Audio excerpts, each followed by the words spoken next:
All right, hi everyone. This is Drew Walden. I'm here with Aaron Muranaka, and we're going to be doing some commentary on the top eight of the recent North Ogden Game Grid preliminary Pro Tour qualifier, which happened on January 25th at like I said, the North Ogden Game Grid.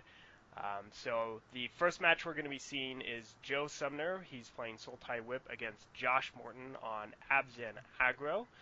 So we'll go ahead and jump into the game. And Joe is a longtime Utah player, part owner of Game Grid. Is that right, Drew? Yes, that is correct. And we have some lands being played. Joe starts with a forest, and Josh leads off with the Temple of Malady. And then Joe goes ahead and plays a Seder Wayfinder. And it's a good one. Mine usually hits nothing. So, So he thinks for a second. He's picking up maybe the island, possibly the forest.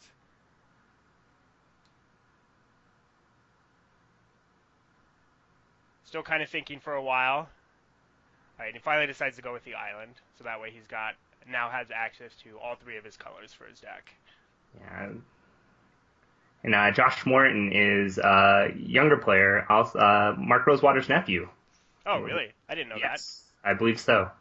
Yeah, a really nice kid, and I've been playing a lot. So He's really, hopefully, I mean, yeah. I didn't I saw him a little bit at the PTQ, and he always seemed really excited to be playing. yep. So that's always a good thing. All right, so Josh goes ahead and plays a Thoughtseize, revealing a hand with Sidisi, Courser of Krufix, Doomwake Giant, Polluted Delta, Opulent Palace, and an island. And then he also follows up with a second Thoughtseize as well. Decides to take the Sidisi and the Courser, leaving Joe with a couple lands and a 5-mana Doomwake Giant that he's not going to be able to cast for a couple turns. Yeah, but I like both those choices. It really going to slow down Joe's development. Doesn't have to play till turn 5 now, unless he top decks. But I think those were great choices by Josh. Joe goes ahead and sacrifices a Polluted Delta, searching for, see here in a second, for a swamp, and passes the turn back.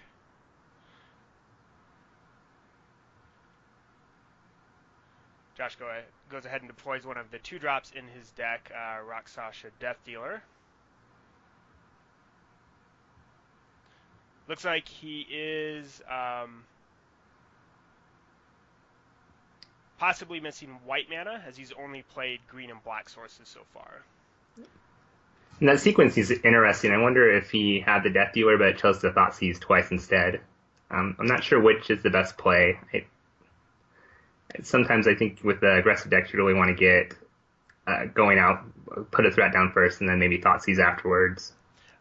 Is there maybe some possibility that he was worried about, say, like a Hero's Downfall or a Bile Blight from Joe for his aggressive creature?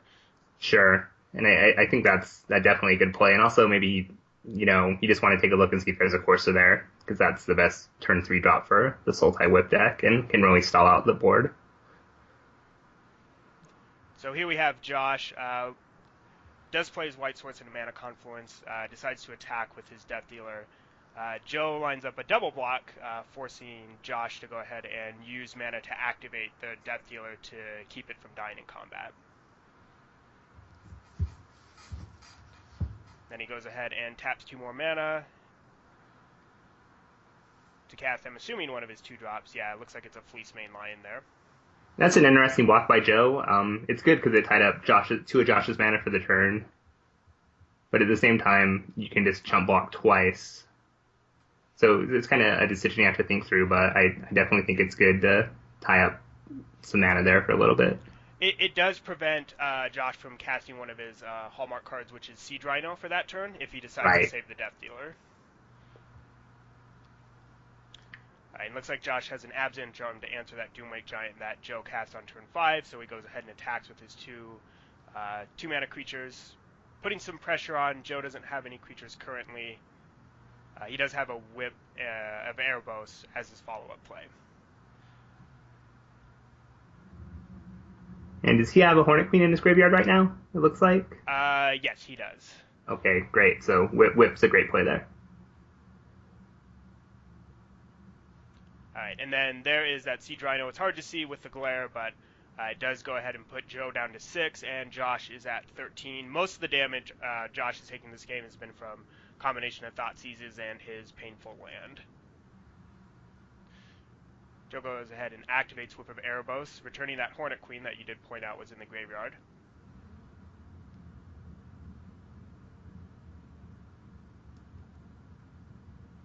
And then he also goes ahead and gets that free attack in, giving him a little bit more life. That's great. That's going to hopefully help him stabilize the board. All those guys have Death Touch, so even though Josh's creatures are bigger. And it looks like Josh was able to cleanly answer the Hornet Queen tokens with Bile Blight. Oh, well, forget everything I said.